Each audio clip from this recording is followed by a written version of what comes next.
Hello friend, welcome back. दोस्तों, पिछले class में हमने आपको बताया था कि अंडर राइटिंग क्या होता है, अंडर राइटर क्या होता है, इसका बेनिफिट और ऑब्जेक्ट क्या है, अंडर राइटर का पेमेंट कैसे किया जाता है, ये सब के बारे में हमने आपको पिछले क्लास में बताया था। और आज की क्लास में दोस्तों आपको बताएंगे कि फर्म अंडर राइटिंग क्या होता है, मार्केट एप्लीकेशन और अनमार्केट एप्लीकेशन में क्या डिफरेंस है, इसके बारे में। और साथ में आपको एक क्वेश्चन दिया हुआ है, इसको कैसे सॉल्व करेंगे इसके बारे में हम आपको बताएंगे। सबसे पहला question, firm under writing. Firm under writing means क्या होता है? क्या होता है firm under writing?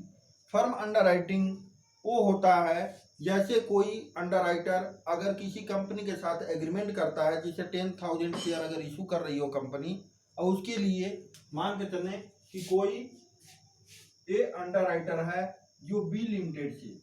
A under writer मतलब ए अंडर राइटर हो गया और बी लिमिटेड का शेयर है, बी से एग्रीमेंट करता है कि हम जो है आपके 10,000 शेयर जो आप दे रहे हो पब्लिक में जो इशू करना है, उसकी दायित्व तो अपने ऊपर लेता है कि आपके 10,000 शेयर हम इशू करा देंगे, इशू कराएंगे यानी सेल करेंगे मार्केट में। अगर पब्लिक नहीं ली तो वो हम ले लेंगे। इसके अलावा एक और एग्रीमेंट कर सकता है ये कि मान बाय द वे 10,000 शेयर में से ये कहे कि हमें जो है 3,000 शेयर हम सेल्फ अपने के लिए रखेंगे। यानी ऐसा हो सकता है कि फर्म अंडर राइटिंग जो होती है उसके अंतर्गत जो फर्म होता है, जो अंडर राइटिंग यानी जो अंडर राइटर होता है, वो ये एग्रीमेंट कर सकता है कि जो आपके शेयर हैं उसमें से 3,000 शेयर, 2,000 शेयर, जो भी एज पर एग्रीमेंट के अनुसार हो, वो शेयर हम सेल्फ रखेंगे। तो जो शेयर वो सेल्फ अपने लिए पहले से ही एग्रीमेंट कर लेता है उस कंपनी से, वो होता है फर्म अंडर राइटिंग। वो उसको कहते हैं फर्म अंडर राइटिंग। यानी फर्म अंडर राइटिंग अंतर्गत वो होता है जो अंडर राइटर कंपनी से ये एग्रीमेंट कर लेता है कि ये शेयर हम सेल्फ रखेंगे और हमें आप सेल करोगे, वो होता है फर्म अंडर राइटिंग। इसके बाद आता है दोस्तों मार्केट एप्लीकेशन, अनमार्केट एप्लीकेशन। आप जानते हैं कि कोई भी कंपनी जब शेयर इशू करती है तो कोई जरूरी नहीं है कि एक ही अंडर राइटर हो, एक ही अंडर राइटर हो सकता है एक से अधिक अंडर राइटर को अडॉप्ट करती हो। यानी कोई ऐसी कंपनी हो जो एक से अधिक अंडर राइटरों को अगर ये ऑफर दे कि हमारा शेयर आप और डिवेंचर जो इशू कर रहे हैं उसको सेल करें, तो वैसे कंडीशनों में प्रॉब्लम ये आती है कि किसकी लायबिलिटीज क्या होगी, कैसे डिफाइन होगा कि किसको हमने कितना शेयर दिया और किसने कितना बिकवाया और कितना किसने क्या किया, यानी उसकी लायबिलिटीज कैसे डिफाइन की जाए। इसके लिए एक ऑप्शन होता है मार्केट एप्लीकेशन, अनमार्केट एप्लीकेशन। इसका तात्पर्य यह है, मीनिंग ये है कि कोई भी अंडर राइटर अगर ए बी सी डी, मान के चलें कि 4 अंडर राइटर हैं ए बी सी डी, और उन्हें जो है कोई कंपनी अगर एग्रीमेंट होता है उनसे, तो ऐसे कंडीशन में वो क्या करते हैं कि जो भी शेयर इशू होता है उसके लिए, यानी पब्लिक से जो शेयर इशू होता है, जो भी शेयर परचेज करवाता है, वो अपना सील लगा देता है। यानी अगर ये कोई अगर अंडर राइटर है तो अपने फर्म का सील बनवाएगा और उस फर्म पर वो अपना सील लगा देता है और इसके बाद वो कंपनी में जमा हो जाता है। तो इससे ये होता है कि कंपनी ये समझ जाती है कि कौन सा शेयर किस अंडर राइटर ने सेल किया है, तो उसकी लायबिलिटी उसके अनुसार कम हो जाता है। यानी इसको कहते हैं मार्केट एप्लीकेशन। मार्केट एप्लीकेशन वो है जो कोई अंडर राइटर अपने से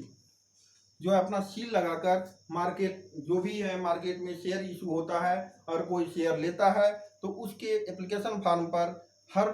अंडर राइटर जो है अपनी अपनी सील लगाकर वो कंपनी को प्रोवाइड करते हैं, जिससे ये पता चलता है कि किसका कौन शेयर किसने सेल कराया है। इसके बाद आता है अनमार्केट एप्लीकेशन। अनमार्केट एप्लीकेशन वो एप्लीकेशन होते हैं जो डायरेक्ट कंपनी से लेकर फार्म और कंपनी से डायरेक्ट शेयर अगर खरीद ले तो उसे कहते हैं अनमार्केट एप्लीकेशन। यानी इसमें अंडर राइटर का कोई भी योगदान नहीं होता। इसका तात्पर्य यही होता है कि किसी ने डायरेक्ट कंपनी से कंसल्ट करके शेयर लिया है तो उसका ये होता है कि उस शेयर का जो बेनिफिट है वो सारे अंडर राइटरों को मिलता है। वो कंडीशन के अनुसार जैसा कंपनी कंडीशन लगाई हो उसके अनुसार उसका बेनिफिट सारे अंडर राइटरों को दिया जाता है। लेकिन इसका मेन तात्पर्य है मार्केट एप्लीकेशन मतलब होता है वो अंडर राइटर जिसका सील लगा हो उसके नाम से वो काउंटिंग किया जाता है। तो ये था दोस्तों underwriting, market application, unmarket application. आप दोस्तों क्वेश्चन आता है कि ये क्वेश्चन अगर दिया हो यहाँ पर, बिल लिमिटेड एक कंपनी है जो 5000 इक्विटी शेयर इशू करती है, जिसका एक equity 10 rupees per share value है, यानी 5000 equity share bill limited company issue करती है मार्केट में, जिसके लिए ए लिमिटेड एक अंडर राइटर है, जिसे एग्रीमेंट करती है बिल लिमिटेड कि आप हमारे 5000 शेयर जो इशू कर रहा हूं उसे आप बेचवाओगे और उसकी पूरी लायबिलिटी 100% लायबिलिटी आपकी होगी। अगर वो मार्केट में नहीं बिका तो उसका पैसे आपको देने होंगे। तो ये बी लिमिटेड जो है ए लिमिटेड से एग्रीमेंट करता है कि हमारे 5000 इक्विटी शेयर आपको सेल कराने हैं। दूसरा ये है कि ए लिमिटेड क्या किया, उसने भी सी लिमिटेड को, क्या होता है दोस्तों, जब बहुत अधिक लायबिलिटी किसी अंडर राइटर के पास आ जाता है, उसे ये लगता है कि हमारे पास लायबिलिटी इतनी अधिक हो गई कि अगर बाय द वे लॉस हुआ तो हमारी आर्थिक स्थिति ठीक नहीं रहेगी, तो तीसरे से कंसल्ट कर सकता है और उसे कहते हैं सब अंडर राइटर। उसे कहते हैं सब अंडर राइटर। यानी ए लिमिटेड ने सी लिमिटेड यानी सब अंडर राइटर से कंसल्ट किया कि आप किया और उसे 1000 शेयर दे दिया, यानी 5000 शेयर में से 1000 शेयर इसको दे दिया कि आप जो है 1000 शेयर सेल कराओगे और उसका एग्रीमेंट होगा जो ए और सी के बीच होगा, उससे बी लिमिटेड को कुछ भी लेना देना नहीं है। बी लिमिटेड केवल ए लिमिटेड को ही जो भी उसके दायित्व है वो ए लिमिटेड से, सी लिमिटेड से कुछ लेना देना नहीं है, लेकिन ये अपने लायबिलिटी को कम करने के लिए सी लिमिटेड को सेल कर रहा है, जिसको सब अंडर राइटर कहते हैं। इसको 1000 शेयर दिया। इसके बाद आता है दोस्तों ए लिमिटेड जो है बी लिमिटेड से जो कमीशन पाता है वो 4%। ए लिमिटेड बी लिमिटेड से 4% कमीशन पाता है, यानी बी लिमिटेड ए लिमिटेड को 4% कमीशन देता है, और ए लिमिटेड जो है सी लिमिटेड को जो 1000 शेयर इशू किया था उसका 2%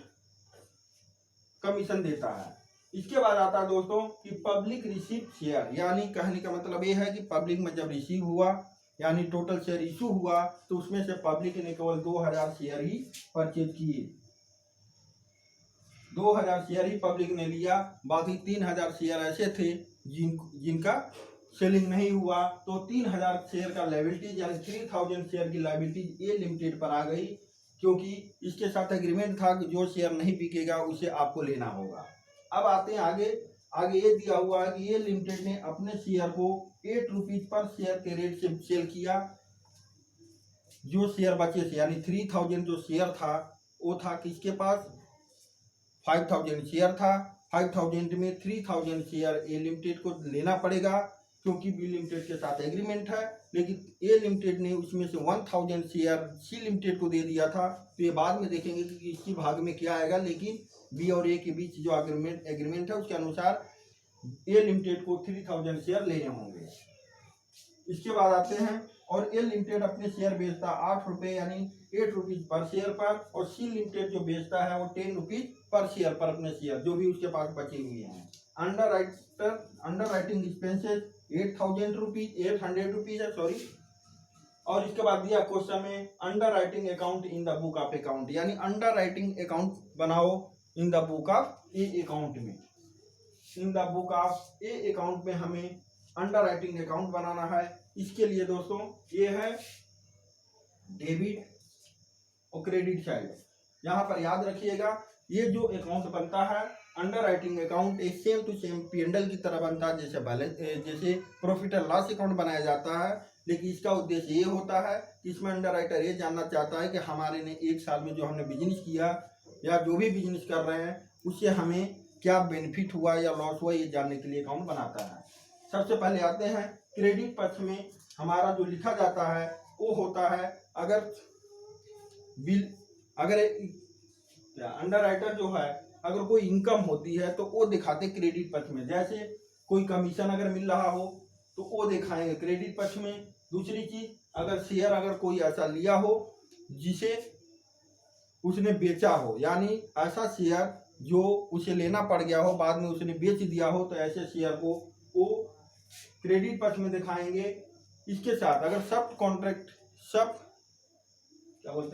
सब अंडर राइटर को अगर कुछ सेल आउट किया है तो उसके लिए भी उसका जो बेनिफिट यानी कुछ शेयर जो अगर सब अंडर राइटर लेता है, तो वो आपको दिखाएंगे इधर हम क्रेडिट पक्ष में। अब दोस्तों इसके बाद आता है डेबिट पक्ष में। तो डेबिट पक्ष में वो दिखाते हैं जो भी लॉस होता है या खर्चे होते हैं, यानी अगर कोई खर्चा किया गया हो इस एग्रीमेंट के अंतर्गत, तो जैसे यहाँ दिया अंडर राइटिंग एक्सपेंसेस 800, तो खर्चा हम जो है डेबिट पक्ष में दिखाएंगे। दूसरी चीज, अगर क्योंकि पहले ही बताए थे कि 5000 शेयर इशू किया बी लिमिटेड और उसका एग्रीमेंट हुआ था ए लिमिटेड से कि अगर शेयर नहीं बिका तो आप लोगे, तो ऐसी इसके अनुसार पब्लिक ने केवल 2000 शेयर लिए हैं, तो 5000 में से 2000 माइनस करेंगे तो 3000 जो शेयर बच गए, यानी 3000 इंटू 10, क्योंकि एक शेयर 10 रुपए का है, 30,000 रुपीज बी लिमिटेड को पेमेंट करना होगा, यानी ए लिमिटेड बी लिमिटेड को देगा। तो वो दिखाएंगे हम डेबिट पक्ष में, जो इसको लायबिलिटी जो क्रिएट हुआ जिसके कारण उसे लेना पड़ा। दूसरा आता है, यहाँ पर लिखा है कैश 2% कमीशन। कमीशन ये होता है जो हमने किसी और को कॉन्ट्रैक्ट दे रखा था, उसे हमने जो कमीशन दे रहे हैं वो हमारी खर्चा होगी, यानी अंडर राइटर ये है वो सी को अगर दे रखा है तो उसे खर्चा होगा। सी को दे रखा था 1000, यानी 1000 शेयर दे रखा था जिसका रेट था 10,000, तो 10,000 इंटू का 2% आप करेंगे, 10,000 का 2% आप निकालेंगे तो 200 रुपीज आएगा, जो सब कॉन्ट्रैक्टर को देना पड़ेगा, सब अंडर राइटर को देना पड़ेगा। ये अंडर राइटर को तो उसको खर्चा अपने यहाँ दिखाएगा इधर डेबिट साइड में, वो हमने दिखाया हुआ है। इसके बाद आते हैं दोस्तों क्रेडिट पक्ष में, क्योंकि बी लिमिटेड ए लिमिटेड को जो है कमीशन देगा, जो रेट था 4% रेट पर दे रहा था, और पूरे, और यहाँ याद रखिएगा जो ऐसा नहीं है कि उसे जो कैलकुलेशन होगी कमीशन का वो उस अमाउंट पर नहीं होगी जो लिया है, उस अमाउंट पर होगी जो टोटल एग्रीमेंट हुआ। तो टोटल एग्रीमेंट 5000 शेयर का हुआ था, 5 इंटू 10 करेंगे तो 50,000 आएगा, और 50,000 का 4% आप निकालेंगे तो ये आएगा 2000, जो यहाँ पर दिखाया गया इसकी इनकम हो गई ए लिमिटेड की। इसके बाद क्योंकि 6000 इसके बाद हम निकालते हैं कि किसके 3000 शेयर में से 5000 शेयर में से 3000 इसने लिया था, 5000 इसने, इसमें 1000 इसे दे दिया था, यानी 4000 शेयर की लायबिलिटी जिसके पास थी, और 1000 इसने सी लिमिटेड को ट्रांसफर कर दिया था। तो 1000 शेयर में 2000 जो शेयर बिके हैं उसमें से 1000 वाले को कितने बचे हुए शेयर हैं वो निकालना पड़ेगा। तो उसके लिए हम निकालते हैं 1000 शेयर जो लिया था सी लिमिटेड ने, और 3000 जो शेयर बचे हुए हैं इंटू 3000 डिवाइडेड बाई 5000, यानी 5000 में से 3000 जो शेयर बचा हुआ है उसका 1000 कितना पार्ट होगा, तो वो आएगा 600, यानी सी लिमिटेड के पास 1000 शेयर में से 600 शेयर ऐसे हैं जो बचा हुआ है सी लिमिटेड के पास। ठीक, तो सी लिमिटेड और ए लिमिटेड के पास कितने बचे हैं, यानी 3000 टोटल शेयर थे, लेकिन इसमें से जो ट्रांसफर किया था लायबिलिटी 6000 सी के भाग में जाएगा, और 2400 शेयर जो है वही जो है एक्चुअल में ए लिमिटेड को लेना होगा। तो 2400 इंटू 8, क्योंकि यहाँ दिया हुआ है 8 रुपीज पर शेयर पर ए लिमिटेड सेल करता है, तो इससे डिवाइड करेंगे, मल्टीप्लाई करेंगे तो आएगा 90,200 शेयर, यानी 90,200 रुपीज जो है इतने में ये 2400 शेयर का सेल आउट करेगा। और 6000 इसलिए यहाँ दिखा रहे हैं क्योंकि 6000 रुपीज जैसे ए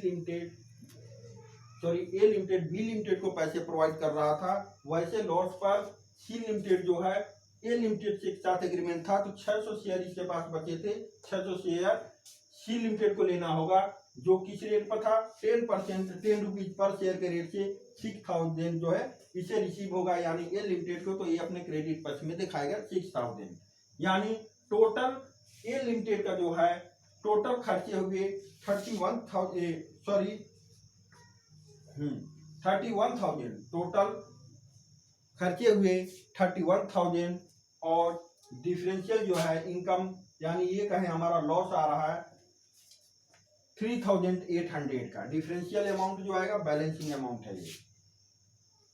बैलेंसिंग अमाउंट डेबिट और क्रेडिट पक्ष का, डेबिट पक्ष का अधिक है, क्रेडिट पक्ष का कम है, तो लॉस आया है by profit and loss account 3800 का लॉस हुआ है। तो दोस्तों ऐसे एक क्वेश्चन सॉल्व करेंगे, ऐसे देखेंगे और कोई क्वेश्चन अगर आपको दिया हो तो इस तरह से आप ध्यानपूर्वक हर चीज़ को स्टेप बाय लिखें और उसको स्टेप बाय फिर कैलकुलेट करें। ऐसे हम सॉल्व करते हैं। Thank you for cooperation.